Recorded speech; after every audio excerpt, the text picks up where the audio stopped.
Hello and welcome to the Mission TV show.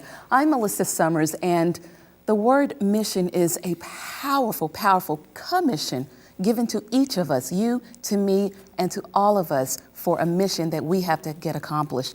In fact, in Revelation 14, verse 6, and I saw another angel fly in the midst of heaven, having the everlasting gospel to preach unto them that dwell upon the earth, and to every nation and kindred and tongue and people. And as I talk with our missionaries, which we are about to meet, that verse came to my mind, the International Health and Lifestyle Ministry. Oh, wait till you hear their testimony. So I would like to welcome Andy Martinez and to Judy Jones. Did I get that right? Correct. You know I'm not that good with names, but Andy, let me start with you. That's a mouthful, the International Health and Lifestyle Ministry. Tell me about how this all began. Well, all began amazingly here in Chattanooga, Tennessee. Basically, a friend brought us to GYC 2005. The theme topic of that GYC was, now's the time, you know, and now's the time to wake and sleep. You know, you remember that verse in the Bible? Right. And by that time, I just came to the church. I was backsliding from the Adventist church. I was about 24 years old, just married with my wife, 5 months being in the church, basically doing nothing, just going to the sermons, regular Sabbath service, and go to eat potluck. Okay. Because if we know that's basically, generally speaking, what Adventists we do, including myself, you know, even though we're doing this missionary work, that's the regular thing that Adventists do. So you fell into that routine of I fell into that routine, just come to the church, listen to the same thing. I know something was missing from my part. Okay. I was working about 73 hours a week. Wow. I was making about $1,000 a week. And then I came to GYC. A friend brought us. It was wonderful. The experience was wonderful, excited. I see the Spirit of God leading young people to it, wonderful preaching.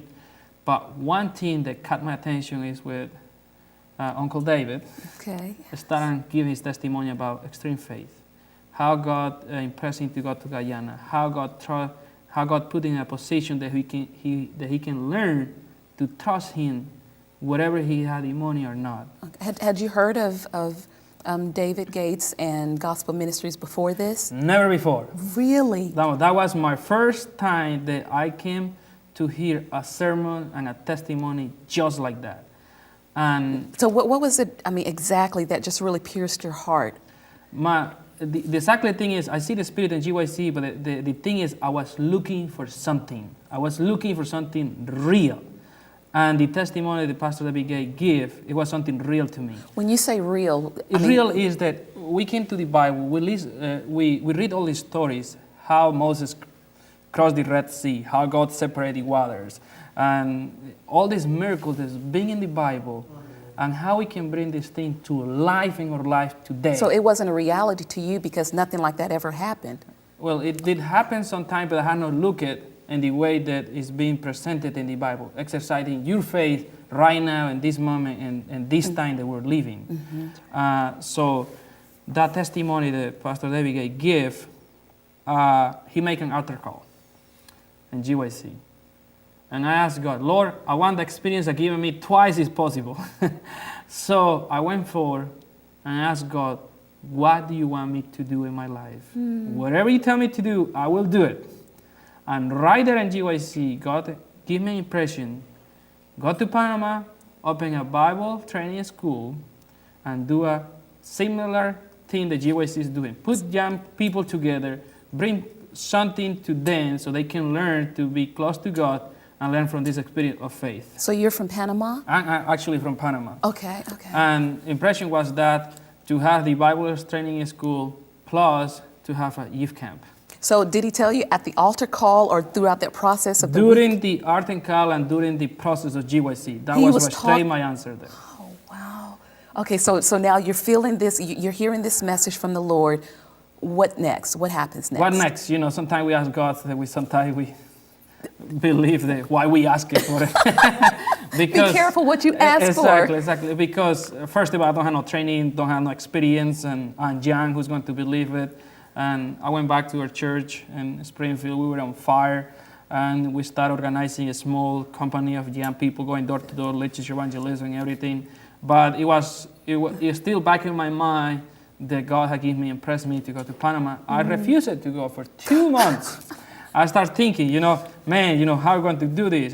Where's the money? And I don't have experience. You say 2 months, like that's a long time. You got people waiting 2 lifetimes to listen to the Lord. Well, wow. but at the same time, I'm just back to the church. I spent 7 years doing my own thing. Back in Sweden, like I said, my mom's still praying for me. And I start talking, I'm trying to talk about faith and in the church, and nobody understands me. You know what I mean? It's like, how are you going to do something without money? How are you going to exercise faith? This is ridiculous. So you're going back to your church and Yeah, I'm excited. This is what God impressed us to do. It seems like nobody understands the faith concept. They're looking like you're crazy. Exactly. It's looking crazy and everything. And I say, God need to do something, because I'm refusing to do this, not only because I don't have experience or how I'm going to do it, the money, whatever, but also I'm hearing the part of the church. You know what I mean? Or brothers and sisters, the concept of faith, the sacrifice, or the willing to give it all, willing to surrender your life to God. And I was struggling with that. One morning, I get up to study the Bible, because I'm studying the Bible, I'm excited, I'm on fire. And right there, Friday morning, in my desk, God impressed me again. When are you going to do this? Wow. And I say, I don't know, Lord. So you're dialoguing with the Lord. Yeah, I'm talking to him. And the impression was, well, if you're not going to do it, someone's going to do it for you. That was the impression of God speaking to my mind. I say, Lord, I do it. I took it. I do it, but I want to ask you 4 things. Okay, 4 things. Okay. I asked God 4 things. Uh-huh. One, that my wife has the same vision that he's going to put in my heart. Because if she didn't have it, I know it's going to be a house device, will not be able to stand up. Amen. Whatever it will take. Second, that he will take care of my health. I accept fevers, headaches, whatever, but no hospital stuff, Okay, you know what I mean? Because I know how the life is here in the United States. And third, that he will have to provide all my needs, Okay. and the ministry needs. I will ask nobody except if he impressed me to. Okay. You know what I mean? Because I wanted to make 100% assurance that he was leading this. Right. And if he impressed me to ask someone, he had to teach me how to ask them and how to tell them. But at the same time, I want to give this testimony. I want to share the miracles that he was going to do in my life through doing this ministry. And the answer was, that's no problem. But for now on, you don't own nothing. Everything is mine. Your bills, your expenses, the money. I don't only want 10%. I want everything. Amen. Your credit card is mine. Everything is mine from now on. And that was a big, it was a big shock for me, how God spoke to me right away. Now, real quick, Judy, does she come in at the beginning or? No, she's being added up in the process of developing this Okay, ministry. no, we haven't forgotten you, so. No problem. No problem. Okay. She come later on in our life, but Okay, say all the bills, all the credit cards, everything is the Lord's. Exactly. My wife, I'm just going to try to summarize everything. My wife going to college. I was sick and tired of being in college. So I told you finish. I started working to try to pay some debt that I have in my own college expenses. But by that time, I owned in college about $1,700. We've been saving $500, but we still need more money to pay that. My debt, my part. So your debt was $1,700? $1,700 by that time. That's really low. Yeah, I work a lot when college. I didn't finish, but I had to pay my own way to go to college. Wow, okay. And then I only have $100 for the being saving for the rent and everything. And the first thing God asked me, in fact, those $100, why don't you give it to me and send it to you that in Panama, he can start working. Okay, say that again really slow. You said that $100, which is all that you had. It's only that we have, beside those $500 we're saving for pay my student loan debt. Okay. So I have $100 I'm saving for pay the rent. And God said what? I said, I want you to give me those $100. Oh, wow. So first I went to my wife, tell her she always wanted to be missionary. She used to be evangelical, now she became Adventist, brand new. And I told what God had impressed me. She said, okay, we do it. So one, she shared the vision. Exactly. Okay. Number two. And she's willing to give those $100 Okay. to test God with it. Now your So health. we give it. Uh-huh. And then, the health later on I explained how it was. But as soon as we were willing to give those $100, the only thing that we have, I start praying, Lord, I need the money to pay my debt. Okay, okay. Do you know what I mean? So I pray and ask God, Lord, I wish you can give me $200 to that from this debt. So now you're proving God. I'm proving God. I'm asking Him. And I prayed that on Friday. Saturday evening, I went to my wife's sister wedding. Her cousin came from Iraq, and he missed our wedding. And he handed me an envelope to me and say, hey, I missed you guys' wedding. It is my present. Don't tell me. I laughed myself inside. I went to the restroom of the wedding. I opened the envelope. It was $200. That was the confirmation job. Amen. I went right away this week. I was able to work about 25 hours. My boss, by that time, was paying me $10 an hour. But by that time, I still needed money. The rent was about $400, I believe. I only had $250. I'm asking God for money to pay my debt. Well, my boss and my boss' job, man came to buy some doors. I helped him to load the doors. And before he left, he handed something to me. Never give me tip. Anybody give me tips. And he gave me something in my hands. I said, what he's doing. So he gave me a $50 tip. Wow. That was a big surprise for me. And I told my boss, from now on, I expect tip from you because everybody's giving me tips. So my boss paid my hours, and he gave me a $100 tip. Okay, so now we're going to have to advance. Where is it now? It's at the beginning stage. That's the beginning of my faith experience with God. Wow. And Panama. Exactly cow. We put everything, or whatever I was making. I have 5 cows. I sold it. I told my dad. 5 cows? I have Real 5 cows? Like real moo cows? Like cows already Okay. in process. We sold it, and I told my dad we have a house. Now, is this in Panama? This is in Panama. Wow. I say, do you remember the house I grew up? You remember the land that you have on the top of the mountain? Well, God impressed me to buy that land from you, so I wanted you to sell it to me. I pay you back later, but now I want you to start working in this. I guess we have some pictures around. Yeah, let's. And that was the house I grew up. Okay, okay. It's on the top of the mountain, close to Costa Rica. And I told my dad, take the roof off, fix it, paint it. So we're going to do a training program there. And God willing, also we're going to do a youth camp. Okay, okay. So that was the house. It was 2 acres in a house, still 2 acres in a house. Then that was the road. My dad and my brother started hauling wood. From how far? It's a mile from or a small town to our house. This is how you were doing it? That's how we started doing it. I was managing everything by phone. And then we developed an agriculture program that we invite the community. Surrounding, we train about 27 people from the community just to let them know about organic agriculture. Okay. And then after that, I had to get in contact. That was the last camp, but we did for 3 years youth camps. And we brought Pastor Stephen Bohr, Tio David David, and Jen Rosario, Pastor Juan Suarez, and also Pastor Samuel Pippen also was there. And the youth camp, Southern Adventist University from Texas, also they came there to help the youth camp. We have we have about 900 people came to the last camp. We have people from United States to all the way to Argentina. And this is a camp that you orchestrated? Exactly. What year is this? This is 2000, I believe 2008, 2009. I can remember. So wow. Okay. Yeah. So we had 900 people coming from United States, Costa Rica, Nicaragua, Honduras, all over the place, even Argentina, Colombia, all they came to the youth camp that we hold in Panama. And there was how they camp, everybody built their camp, their tents, and you see how we started.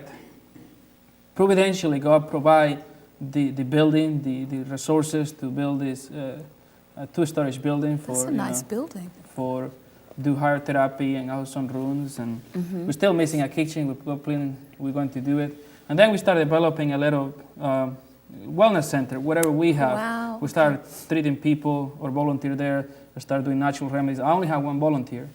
I discovered that it is hard to work by faith. It's hard to find people who want to develop, trust God completely what they're doing. You know, it's crazy when you say, well, I'm going to do something, just trusting God, you know what I mean? And That was some type of diabetes, ulcer people have. Oh, that wasn't healing. Yeah, through the natural remedies, people be able to become better, and that's part of the patient that we had, and that's the view of the or a school there. And here is on the other side is Costa Rica, and here is Panama. Here is a big river going on, and that's the view from the part of the school. Wow. So, Okay. Tell me, where does Judy come in the picture? Miss She Judy sat there so comfortably and patient. yes. Miss Judy come in the picture of, I was here in the United States trying to develop, I was start asking God, I see a piece of land, I want to develop some type of school that will provide basic training, agriculture, medical missionary, canvassing, and Bible work, and also the same way a student can develop faith and trust God to able to go to the mission field. I didn't know much about true education. I didn't know much about LGY writing. Now, Judy, let me ask you this. Okay, where and how did you meet this young man? Did the Lord just drop him out of the sky and put this burden on your heart? How did he start preparing you? Well, sort of. My husband and I went to Baker Creek. He's into organic gardening, and Baker Creek sells heirloom seeds. Okay. And they had a fair about 3 years ago in the spring. We made the trip down to Mansfield at Baker Creek, and we're looking at the booths and the plants that different individuals had. And in this one area was a booth, and these people had great controversy. That was usually a clue that maybe there was some connection. And That they were Adventists? Yes. Okay. And there were some other books there that looked familiar, and then they started talking about their mission work in Panama, and I was looking at some of the pictures, and my husband had just been diagnosed about a year, well, that must have been 2 years ago anyway. He had been diagnosed with cancer, and he had this big sore. He was not supposed to live 3 years ago. They gave him a month, actually. The doctors had given him a month. So I saw that picture, that sore, and I thought, wow, that looks familiar. And I asked him what they did to fix it and what it was caused by. Of course, it was nothing related to what my husband had. But anyway, as we got to talking, I realized that they had this big garden across the road from Baker Creek. So Andy rode with us, and we went over to see this terraced garden down the hillside there across from Baker Creek in this very hilly part of Missouri. And it was beautiful, these great big plants. And he had said he had prayed that if God wanted him to start a ministry there, that the plants would grow well, and they definitely did. And I told him, when you get ready, I said, when you get this place going, I said, you come up to our house and let's talk about starting something up at our place. Now, were you just talking about gardening, agriculture, or his ministry? Medical ministry. So I've been interested in medical ministry for many, many years. Yeah, this is not a new thing with me. Okay. Although I have not got the training that many of you have. So then it was been about 3 years later. We sold our boarding home and place because of my husband's cancer. He was really tired a lot. And by the way, he is well today, but because he did medical ministry. Natural remedies. Yes, definitely. Most definitely. So you said he had cancer. Yes, he had less than 40% chance of survival with chemotherapy and radiation, which he refused for nearly a year. But he changed his lifestyle totally. Praise the Lord. Now, was he working with Andy and the... No, we knew nothing about Andy. Well, yeah, we just met Andy at Baker's Creek, and this would happen shortly after my husband had the cancer. Okay, okay. Then, then we sold our place to a family who had children. Our place is ideal for either children or medical ministry. And just this past summer, they decided to change their plans. And just about that time, Andy happened to call our neighbor, who he never calls, and they said, the boarding home's up for sale. Now, I hate to cut in. The boarding home, is this what is now considered the Lamb Institute? Exactly. Okay, I want to pause. You have a 5-minute video about this Lamb Institute? Yes, we do. Okay, I don't want to run out of time before we see this, so let's... Lamb Institute stands for L, Lifestyle, A, Agriculture, M, Ministry, and B, Bible. We're going to be offering some very exciting courses about lifestyle, which is the medical missionary message, agriculture, which is fundamental, it's the ABCs of education, and ministry. Specifically, we're going to be offering a colporting program about literature evangelism, and Bible work, simple, wonderful tools that we can use to reach people for our Lord. IHL Ministry has been blessed with the opportunity to begin the Lamb Institute, a school following God's original blueprint for Christian education. God has provided a beautiful campus on 10 acres of land with a large boarding home that houses 14 people to be used for staff and residential care patients, 2 cabins to house students, and a large garage to use for seminars, classes, or camp meetings. We are confident that this is what the Lord is leading us to do, because He tells us in the spirit of prophecy, "I will instruct the ignorant and anoint with heavenly eye salve the eyes of many who are now in spiritual blindness.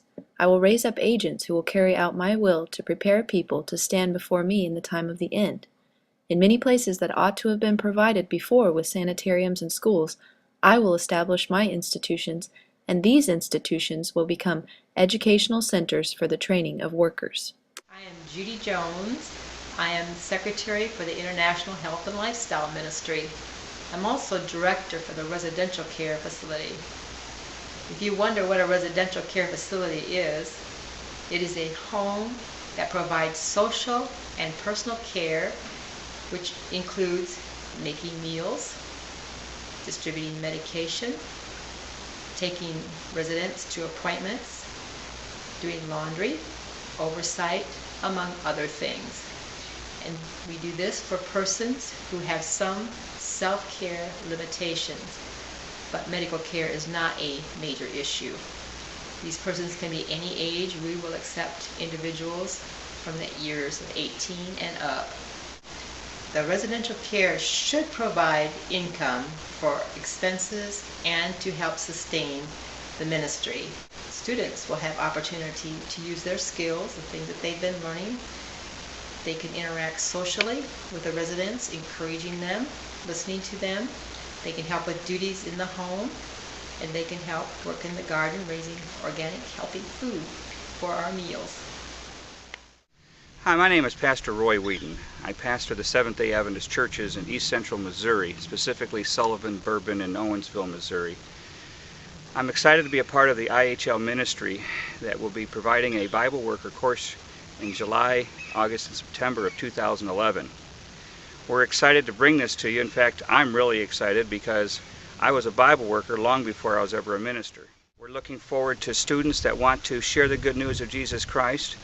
And if there is any interest in this program whatsoever, I encourage you to get in touch with the leaders of this organization, because they have an exciting program that they're building here in Missouri, and we'd like you to be a part of it. Wow, this is Marcus coming good. This campus is really good. Wow, look at that. Praise the Lord for that. My name is Andy Martinez, and I'll be teaching the agriculture course. Agriculture is the ABC of the education that every medical missionary should have and every gospel workers. We have 15 acres in here that's going to be used for agriculture. We're going to learn how to do terracing, different type of compost tea, soil test. Agriculture is so important because any place in the world that you go, you have to eat. One of the things more hidden from people is agriculture, it's manual work, because it's hard work. But you get sunshine, you got fresh air, you move your blood, you do the make a missionary part of it, you do exercise, the soil is a therapy for you. I invite you to be part of this program. True education, that's what I see the Lord has impressed you with. Now explain how, along with the Lamb Institute and with God sending you Judy, how do you see this continuing to materialize for the young people? Here's the thing that I have found out doing missionary work, because when we decide to trust God with everything, with our time, with our resources, and whatever we do, it's hard to find people who want to trust God. It's hard to find also agricultural program included in any missionary field that you will go. And I see the school being developing as an early school like Madison was. I want to develop this school like exactly what the blueprint said. Back to the blueprint. Back to the blueprint. Yes. With work capacity that the student be able to earn their education at the same time that they're studying. Half of the day study, half of the day working, and 3 hours at least to preparation for classes. But the main thing that I'm asking then is to develop faith and confidence in God. Amen. To be able to serve in the mission field. Because I find out here is anywhere in the world that you go, especially here in the United States, nobody wants to do something if you get paid. Mm-hmm. But God sent His Son to this world. He left everything in heaven to come and save us. And He did His work by faith, constantly communication with His Father to provide for His need. Mm-hmm. And I want this school to develop a vision that the blueprint say, just work like Jesus did. Gardening is something that most people hate to do. Because also I believe is Satan's plan that we don't like gardening. Mm. Because through gardening we develop character of Jesus. And also back us to the Garden of Eden. Working with the hands, sweating, develop pudding or exercise so we in better health. And I have found out that in many mission fields is missing agriculture. They have all these nice buildings that they have make a missionary training, they have Bible classes, they have stuff. They're missing the agriculture part. And if you don't have the agriculture, it doesn't matter if you're teaching people how to do hair therapy, all these health classes, whatever, but what are you eating? Right. You are what you eat. If you're eating a food with pesticides and everything, you're harming your health. Mm-hmm. Now, Judy, was for you and your husband with this property, was that a big heartfelt ministry for you with the medical missionary work and the true education and agriculture, the whole back to the blueprint of medical missionary work? Do you see that as a heartfelt for you and your husband? Oh, definitely. Oh, yes. I'm very excited. So where is it now? Just what I want. You just handed it over to Andy. How did this happen? Well, I'm sorry, go ahead. Go ahead, you tell. Right now, what we told them is we want to buy the property. We want to buy the property that be able to use it for God's glory. Right now, we're renting to own this property. Of course, they're involved with us, and she's the director. That's like the judge and the prosecutor and the defender. Right. Exactly, because since she had experienced residential care, and what we did, we have a meeting, and I handed them the blueprints. I handed my missionary blueprint, I handed the broken blueprint to all of them, and we've been reading those books. Yes. And we just say, let's work how Madison did it. Let's test God. We don't have the money. Amen. They don't have the money. So what is the difference? You know what I mean? We don't have even the people to come to residential care, but we are praying. We're applying for the license, the license for the place, because we want to develop industries, and I believe that caring these people and developing the residential care is going to bring some income, so be able to give them some payments and also support the school while we are. But at the same time, we want to develop canvassing. So, the student be able to go on outreach. So colporteuring. Amen. Yeah. And then we want to develop the agriculture part, so we be strong in agriculture so we can provide for our own needs and also to get some type of income for the school. And also, the Bible part to be founded in or believe, and the make a missionary part to be complete the whole entire course. It's the last work, it's going to be literature and make a missionary. Exactly. But the last two words. Exactly. But the thing that we ignore it and make a missionary part, that a make a missionary need to know agriculture. If you miss the agriculture, you don't make a missionary, you're not complete. Because where are you going to get the food? Exactly. So that our main thing that we're going to do is for asking for a student, bring $500 with you, and let's see how God multiplied those $500 during the training course. So is this at the beginning stage right now? Right now we're planning, it's in the beginning stage, we're moving forward. God willing, we'll be open at least in April with a canvassing program. In May, I'm going to start doing the agriculture part. I already have some speaker coming. I have Mr. Jerry Travis. He's really well known in agriculture. He's going to come, he's going to spend 4 days in agriculture, teaching us basic, spirit of prophecy, taking us some practical knowledge. I also have another person called Garfield Clark. He's going to come. He's a make a missionary work. Yes, he's and Felicia, Garfield exactly, and Felicia. Exactly. And then later in September, we're going to have a youth camp. We're going to also bring Martin King is going to be there. Tio David is going to be there. So is this where you're getting your army of youth from? I mean, how are you getting the word out to come? We are getting the word out through this program. Also, we're sending videos out, and also we're putting stuff on the website, and we're praying and asking God, send us the right student. Because Amen. what we want is minimum at least 6 students, but we want to have a personal time with them. And the lamb is only means all this part we're going to be developing. The Say lamb that again. Say that one more time. Say the lamb, it doesn't mean also this part that we're developing, literature or lifestyle or agriculture, ministry, and Bible. Right. But the lamb also represents Jesus. That's right. We want this student to have a connection with Jesus, that be able to go to the mission field without any scaring where the means are going to come, just to trust God for their needs. But the main thing I want to make really clear to anybody there who wants to come to the school is that you're going to come, you're going to get the training, but we expect you to go to 1 year missionary service and volunteer basis with GMI or when our ministry is needed for missionaries. To serve. To serve. So you're going to train, by God's grace, you're a training field to send these army of youth out into the field. We don't want anybody come to our school and say, well, I don't know what to do with my education. I just going to back home and be the couch potato in the church again. Because I find now a lot of students who go to Wildwood or go to another training schools. What do we do now? What do we do now? You know what I mean? So it's so waste, because why are you going to take education if you're not willing to trust God with your needs, going to go and serve in the mission field? You have a strong, heartfelt zeal for true education and for the army of young people that God is calling. What would you tell them right now? Well, I will tell young people right now, please don't waste your life like I wasted before. I want to tell that Jesus is coming soon, and we have a responsibility in this world.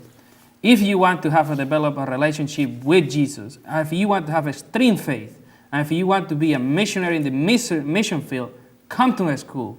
But not just come to get an education.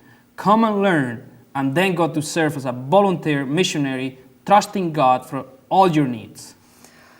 Andy, I'm ready to go too. No, that is powerful. But thank you so much, you and Judy, and for what you're doing for God.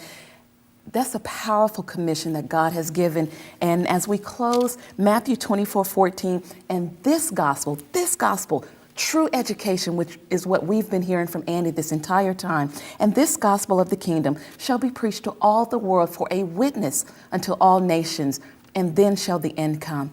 We have to be and share and live that witness so God can come and we can save others as he comes. God bless you, and we look forward to seeing you again on Mission TV. Amen.